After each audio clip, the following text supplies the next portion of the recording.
Glad to answer this question. Legislative advocacy for CTE is important. It's unique, I think, in education. So advocacy can take a few forms, but largely advocacy takes place through our state organization and then by extension our national organization. So that the national would be ACTE, the Association of Career and Technical Education, and then our state chapter is called MOACTE or MOACTE. And by participating in those associations, we find ourselves connecting with our various divisions as instructors, as administrators, as support people, and through those divisions then there's a structure that's provided for advocacy. So here's what I mean by that. Every year there is at the state level something called Legislative Day, and that takes place in February. This year it's scheduled for February 15th. At that time, various career centers, comprehensive high schools, people from those institutions providing career and technical education at both the secondary and post-secondary levels converge on the state capitol.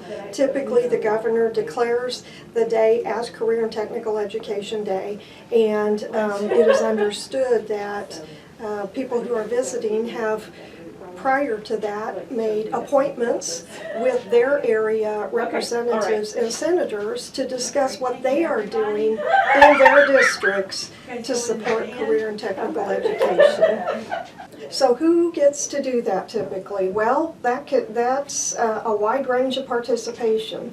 The Capitol is very busy on that day, and the type of people you would see on that day would be instructors, would be students, and administrators. So people from various divisions of the state association, so that could be the agriculture division, or that could be an administrator's division, that could be skilled technical sciences, health sciences, are represented on that day.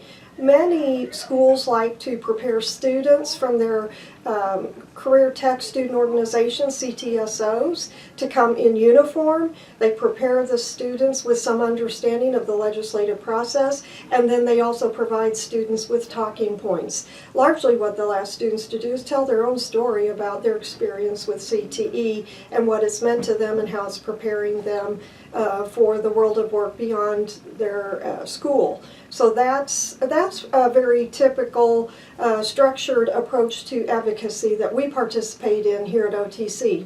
Additionally, then that moves on to the national level with the National Policy Seminar that takes place largely in early March.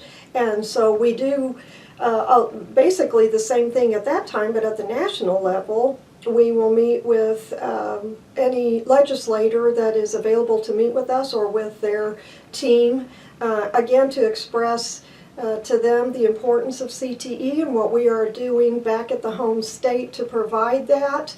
Right now, workforce development and career and tech ed are hot topics at both the state and national level. So their doors have been generously open to us to share exactly what's going on.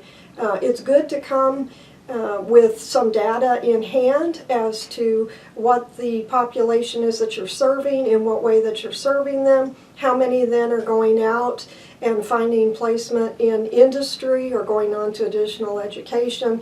Really, you're talking about the success of your program and asking for whatever funding, support, that you can ask your legislator to advocate for. It's good too to identify what committees your legislators might be on so that you can leverage their positions on those committees as well, particularly budget committees, things like that.